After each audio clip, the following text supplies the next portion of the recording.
Yeah, I think one of the things we found last year was the depth of our experience, particularly at the end of the year. So having a player like James being made available to come and play for the Highlanders has been a little bit of a coup. We've got some quality loose forwards here already, with the likes of Tomo and Nasi and John Hardy, etc. But I guess just having the versatility in terms of that we can play internationally in all three loose forward positions, and he's hungry to have a crack at Super Rugby, so we'll see how he goes. Did you meet him when he was down in Dunedin? No, I didn't. No, I'm not honest. Yeah. Rog, did he stretch the checkbook a wee bit, or? Oh no, look, he's here for the right reasons. When we got down to players 29 and 30, the way the salary budget works is that they get a set fee. So it's the smallest fee as you'd expect for the 29th to 30th player. And so one of the things when we got him on board in the first one, when he just asked if he, or let us know that he was keen to be down here, we said, well, are you really going to want to be here for this sort of money? And so he's here for the right reasons, and no, so that doesn't have an impact on us. Yeah, I do. I mean, rugby's changed in the last couple of years. I know there's still a big need to get line-out ball, but I think we did okay in the line-outs last year. We've still got three first-class locks at Nick Croswell. We see as coming for us as lock as well. We've also do a lot of short line-outs, and with the use of Tomo as a jumper, Nick Croswell as a jumper, and the loose forward, Nasi Mana, etc. And we think we cover. Here's another one like Haskell, but in the backs. I mean, he's played international rugby as well. He's played for the Hurricanes in the wing, full-back, centre, second 5'8". He's had the odd snippet at first 5'8" as well. So he's a quality player. We see him predominantly in the midfield, but as I say, turn up tomorrow and you get a couple of injuries here and there, and it's just great having the experience and the versatility of this skill set.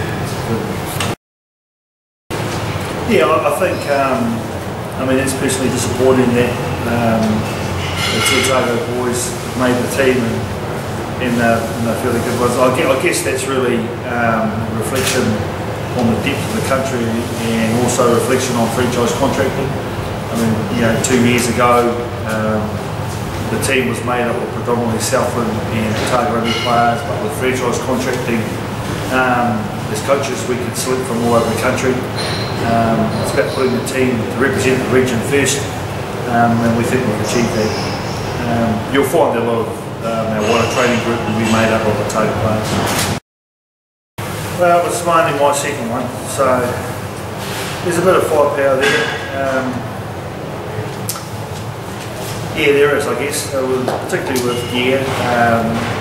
Ben Smith, we talk a little bit about him. He was, short of outstanding last year. He did get a call up against the All Blacks. He did get on against Fiji, and whilst he didn't make the World Cup squad, there was a couple of good ones in front of him. So one of them has gone over to Japan, so he gets a good crack this year to stake his claims, I guess, to be an All Black again. And I've got massive confidence in that guy, growing up every day as a footy player. Kate Pokey, well, last year he carried an injury for the whole season, showed tremendous mental toughness to be able to do that for the team, but he's had a clean-up, and between those two and Jose, that provides a bit of firepower. Then we got young Kurt Baker, who didn't play at all, but had a reasonable campaign with the ITM Cup.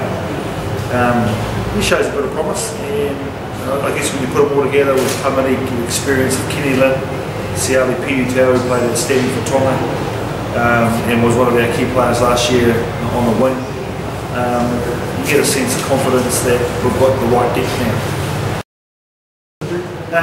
He's still a little bit dinged up. He's training well. I mean, but we expect him to be available, for the pre-season games, which is in late January, early February. We've got a few dinged up guys with such a big season this year with the Super Rugby, following straight onto the ITM Cup. A lot of players played right through that, which is, as a coach, you're poor because it's it shows that mental toughness is what you need to win games, but the cost of that is the bugger really. They've got some bodies to fix and mend, and so this off season to date there's 3 or 4 guys that go through operations or recovering from them, so it'd be good to get them back in good nick next year. How's Colin Clay coming along? Well, he's in hospital at the moment, dealing with he got an infected groin, which is where his injury is, which has delayed the surgery, but once he gets through the dip, he'll be right.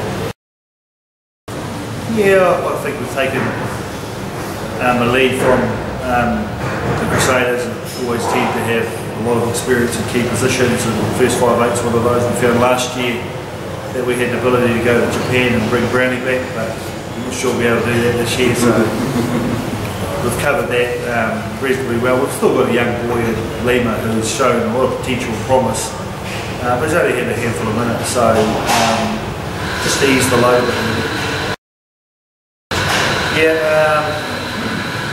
Yeah, well we have, but I guess, that just shows you, I guess, the difference in experience compared to last year. But if you had a look at the Hurricanes as an example, we had a dozen or 13 All Blacks last year. That doesn't necessarily equate to success. Guys still have to do what they need to do individually and as a team, collectively, to win. But it's a bit of a head start, I guess. Yeah, I am happy with the loose forwards. I've been impressed with Doug Titchens in the ITM Cup, and I have been for some years. He seems to be one of those players that slip through all of the teams, but he gets an opportunity. John Hardy was outstanding in the ITM Cup, and our young number 8, Elliot Dixon, he's going to get an opportunity this year which he never got last year. Shows all of the signs that he can be a really good rugby player at this level. The rest will be up to him. Yeah, I'm happy with our new recruit in Mafafia. One of the key players of the Manawatu scrub. Young man, he's obviously gets confidence that a couple of his Manawatu mates are with us as well, so he's chosen to come down to the Highlanders. There were a couple of teams after his services, so I'm pretty happy with his decision. And also it's a good opportunity to really talk about Casey coming on board as our scrum coach. Recently given a lot back to Otago footy with his play.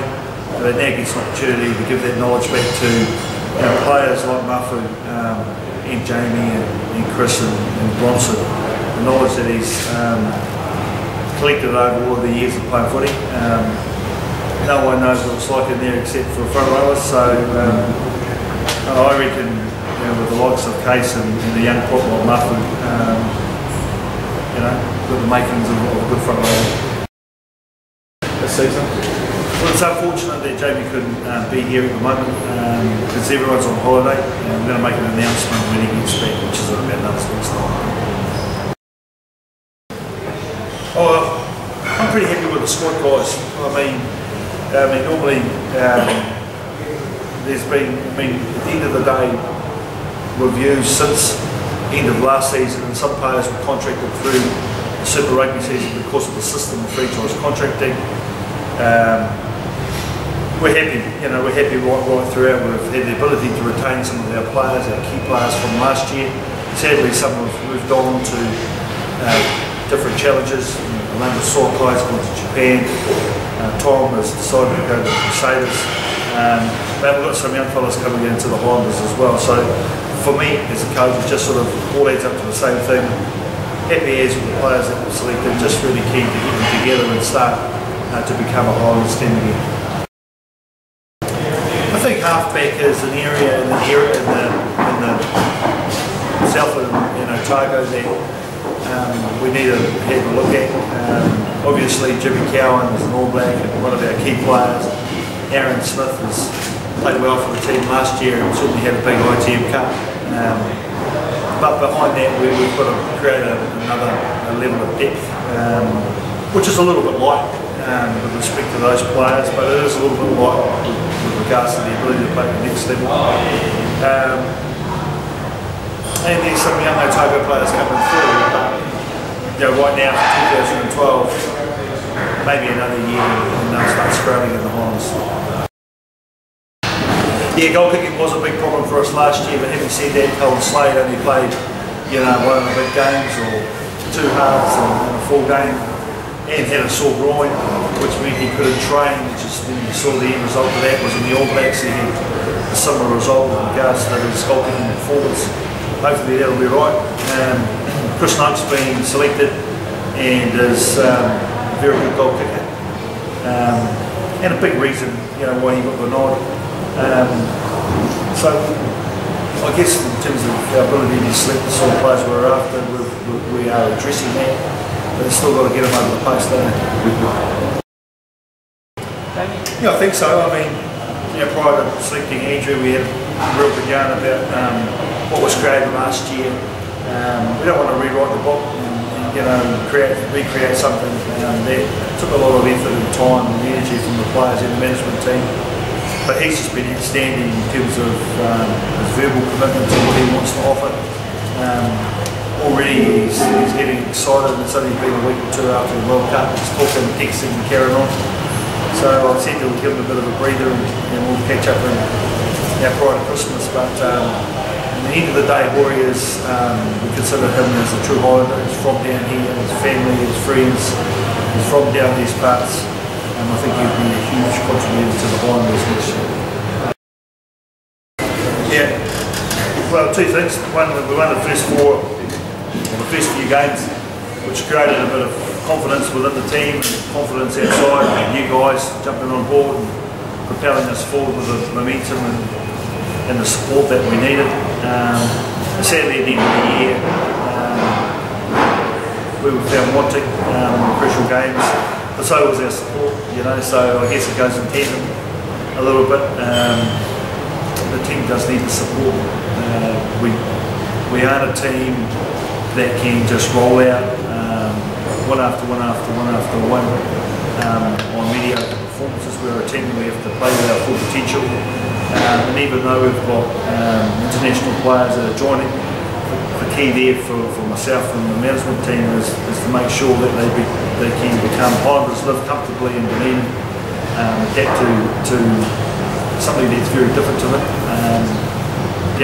Also very welcoming, but also very different. That's something that we're addressing. And if we can do that, then I think we're going to be reasonably contenders. Yeah.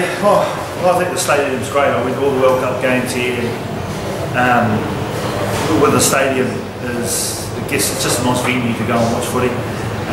We know the conditions that can be, or they can be like in Dunedin and the Vicargo. So, already guaranteed with a good track, good conditions, no wind, and that's appetising for players. It also means we have to play a certain type of brand of rugby, which you saw snippets of last year when we beat the likes of the Bulls, the Crusaders, etc. So there's a perception that our rugby is very 9-10 men dominated, with a field position priority, and it will be at times, but it won't be in the stadium because there'll be no rain in there. I think all the teams that play in any competition, whether it be the Super Rugby competition or World Cup, you don't play footy to keep the score down. You guys have highlighted that the team is, in comparison to the other New Zealand teams, is there or thereabouts. So the goals that you associate with those sorts of those things obviously means we want to go out and win. But we also want to win in a certain way that creates that support that we desire, which means playing good footy. It means always giving our very best. One thing I realised when I was playing rugby down here is if you play in that sort of footy, you're always going to get some support, win, lose or draw. So that's the first goal. And if we do those small things well, then you saw last year that we can get on a roll and start winning games. But I think there's 15 other teams trying to do the same thing, so it's going to be a tough competition.